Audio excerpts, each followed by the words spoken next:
ကျော်တဲ့တည်တံပြန်လွင်လို့နေခုပြောင်းစားတကူလေးမှာတယောက်တလဲမိုးလန်းကပြန်ဖဲကြစေဘရောင်ဖူးလေးတွေပန်းစင်ထားသူရေကောင်းကလေးမော့လို့ဘရောင်ဖူးလေးတွေပန်းစင်ထားသူရေပြောင်းပြောင်းရွှင်ရွှင်ဒီမောကြတဲ့ပွဲမှာကိုနေရှာတဲ့ပန်းဘရောင်ဖူးတွေ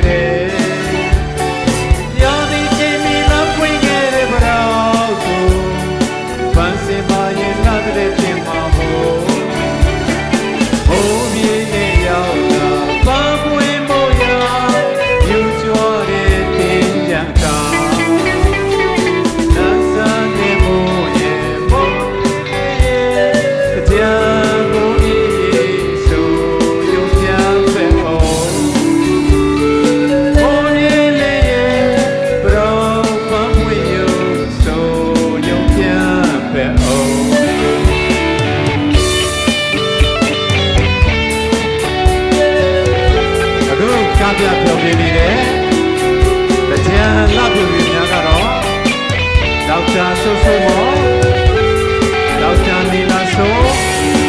ဒေါက်တာမြတ်မောတို့ဖြစ်ပါတယ်။လက်ခုပ်တန်လေးများနဲ့အားပေးကြပါ။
အားလုံးကျေးဇူးတင်ပါတယ်